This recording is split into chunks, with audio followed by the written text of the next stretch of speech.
freaks. I know it's been a long time since I've done one of these, but let's just say there was a small glitch with my channel and that left me unable to post for a long time. But I mean, I can just jump back in the game, right? Totally. Okay, so basically, I wanted to start out with doing a very strong movie, something that I'm sure a lot of people were looking forward to, and y'all saw the title of the video. I'm going to be reviewing How to Train Your Dragon, the third one today, The Hidden World. I just got back from it about 15 minutes ago, so everything is very fresh in my mind, so let's get started. First off, I really want to point out how this story has very delicate ways of adding emphasis and making characters develop. Because, oh my gosh, when we think about kids and family movies, especially during 2018, we really talked down to kids, let's not lie. There were plenty of movies last year that were very obvious with what they were doing, and that's not always a bad thing, but it is when you're trying to almost talk down to your audience and basically blatantly explain everything through almost looking at the screen and just talking to the audience, basically. Some good examples of this would, of course, be any shows that are basically, I'd say a lot of shows, unfortunately, on Cartoon Network, and a lot of shows involving, let's say, the young audience that would be between, let's go from 5 to 15 years old. They've got a real bad habit, the writers of today, of underestimating the intelligence of their audience. And that's why I was so glad with this movie, how it dealt with subtlety and how it made you actually think about things, not just explain it and then move on quickly so you don't spend too much time on exposition. I love the dialogue in this film. It's very mature. It's not, the dialogue isn't there just to tell the audience what's going on and what the characters are feeling. It does more than that.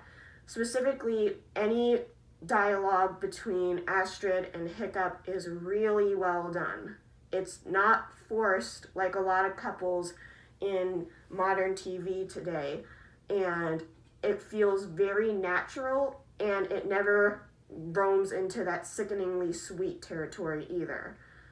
It's very mature. And also, I really like the dialogue between Hiccup and Toothless, surprisingly. You don't need actual words to create good dialogue. And the thing is that a lot of times what they could have done with Toothless's and Hiccup's relationship in this movie, they could have just made Toothless act cute and get a few laughs out of it and then just leave the rest to their friends. But they didn't. They took it a step further by, especially with the animation on the eyes, they especially made the emotions show through with their actions and how they played off of each other. They didn't really depend on the look at the cute dragon stuff as much as they did with the first and second film. And let's be honest, that was a big part of the last two films. It was, of course, they were bonding, but this took it to another level, I feel.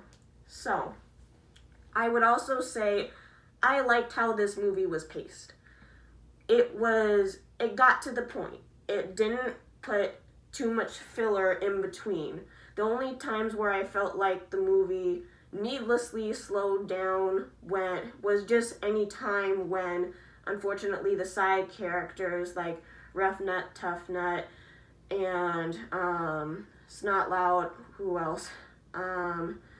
Hiccup's mom was really good, but a lot of the other side characters, other than other than Gobber and Hiccup's mom, I would say were sometimes they bogged down things, especially during scenes that were supposed to be very, very intense. And that brings me to the flaws I think that this movie has. Moving on to that, I feel like the only thing that I feel like dipped in maturity was the humor. The thing is, of course, humor is subjective, and people are going to have different opinions on what makes them laugh.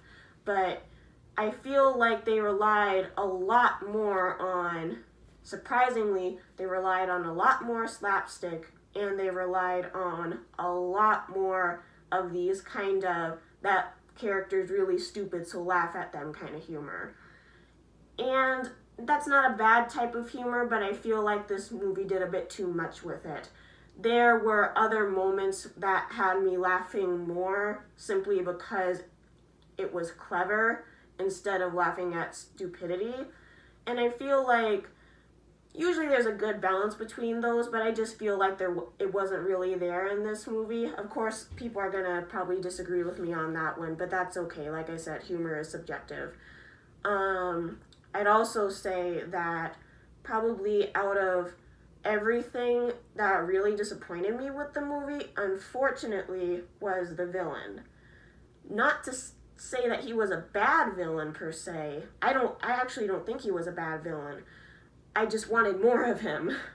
He was, I mean, with how heavily he was advertised in the trailers, I feel like he should have gotten a lot more screen time. He was a good villain with a decent backstory and was able to capture my attention with his personality and how he carried himself. He was the hunter type that a lot of writers are afraid to do, because sometimes if you have a character that's really cunning and is always one step ahead of the protagonist, you can risk the villain looking entitled and arrogant and extremely displeasing to watch. But I don't feel like this villain did that.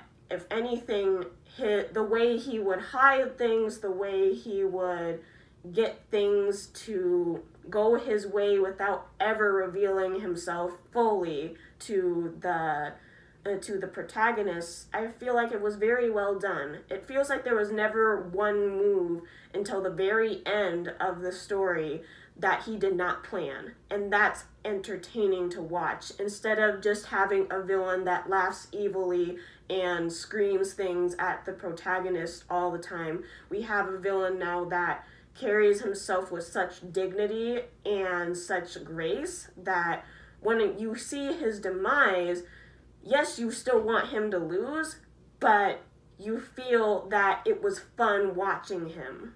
It was fun watching him do what he was trying to do. So, out of all of it, that's my biggest complaint. I wish we had more of the villain and we had a little less of the, let's call it stupid humor. Other than that, overall, I really liked this movie. This was bound to disappoint some people because, I mean, it's the end of a series. But for the end of a series, I think they pulled it off very well. I will say it's, I'll probably do a spoiler review of this later on, but I really do want us to remember that there's always going to be issues with the last installment of a series, because people will always say, was it burning out? Was it just, well, we had to end it some way, so we just decided to do it here? I don't feel like the movie was half effort, and I don't feel like it was just phoning in an ending. So I want to hear from you guys. What did you guys think about this ending? And of course, please put, when you're going to talk about spoilers in the comment, please put that in your comment first. I don't want my channel to be a spoiler section. That I don't want people to get spoiled from my channel. But basically, other than that, I really just want to hear from you guys. What did you guys think about How to Train Your Dragon: The Hidden World? So, once I return next time, I'm probably going to be doing another animated movie that I've been waiting a really long time for. Other than that, I think that's all I had to say, really. So, I'll see you guys later. Bye.